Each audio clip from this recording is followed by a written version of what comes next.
இன்றே டவுன்லோட் செய்து உங்கள் ஃபேவரட் ஷோக்களை என்ஜாய் பண்ணுங்க.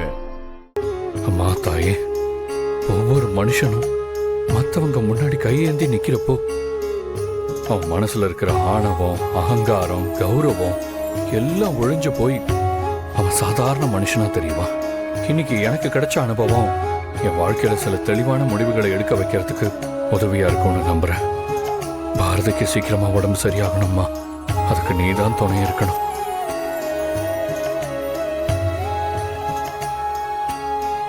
தம்பி எல்லா பரிகாரங்களையும் சிறப்பா செஞ்சு முடிச்சிட்டாருமா. நீ வாமா போலாம்.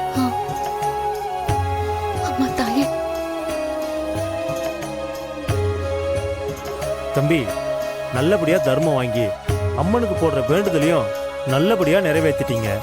சாமி, இருந்தாலும் இப்படி ஒரு தடங்கல் வரும்னு நான் நினைச்சு கூட பார்க்கல. ஆதி, எனக்காக நீங்க இவ்வளவு தூரம் இதெல்லாம் பண்றத பாக்குறப்போ இப்பவே உங்ககிட்ட எல்லாத்தையும் சொல்லிடணும் போல இருக்கு. ஆனா என்னோட ஆசையால உங்களுக்கு எந்த ஆபத்தும் வந்துடக்கூடாதுன்னு தான் நான் என் மனசை கட்டுப்படுத்திட்டு நிக்கிறேன். நான் ஆரம்பத்திலே சொன்ன மாதிரி இந்த மாதிரி வேண்டுதல்களை நிறைவேற்றுறப்ப கடவுள் சில சோதனைகளை நமக்கு கொடுத்துக்கிட்டு தான் இருப்பாரு. அதையும் தாண்டி நம்ம இதெல்லாம் எப்படி நடத்துறோங்கிறத பார்க்கறது தான் அந்த அம்மனுடைய விளையாட்டே.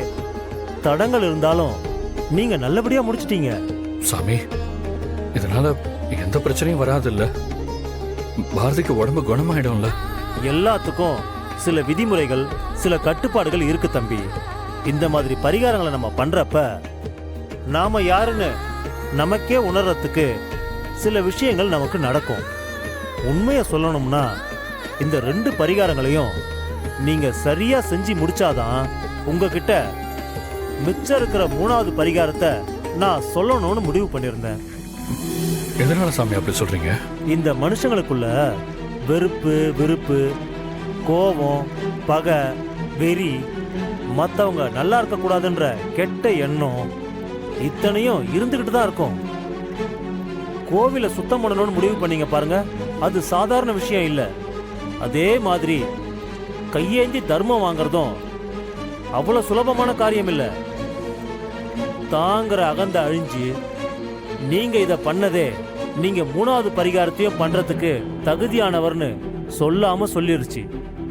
முதல் வேண்டுதலா கோவிலை சுத்தம் பண்ணி சிலைகளுக்கு பூஜை பண்ணும்போது நாம ரொம்ப பெரியவங்கிற அந்த திமிரு இருக்குல்ல, தானா அடங்கும். யாசகம் பெறும்போது காசு பணத்தை விட உறவு தான் முக்கியம். அதுக்காக என்ன வேணா பண்ணலான்ற எண்ணம் தானா உருவாகும்.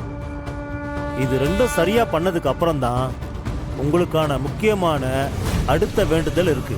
அது என்னன்னு சொல்லுங்க சாமி, நான் அதையும் அந்த அம்மன் அருளால செய்ய முடியும் நம்புறேன். நான் முன்னாடியே சொன்ன மாதிரி மலை உச்சியில அம்மனுக்கு இன்னொரு கோவில் இருக்கு. இந்த 2 வேண்டுதலையும் பண்ண கையோட அந்த மலை உச்சி கோவிலுக்கு பாரதியை நீங்க தூக்கிக்கிட்டு 100 படி ஏறி வந்தா அம்மன் மனசு இறங்கி அவங்க மேல இருந்து இறங்கிடுவாங்கிறது நம்பிக்கை.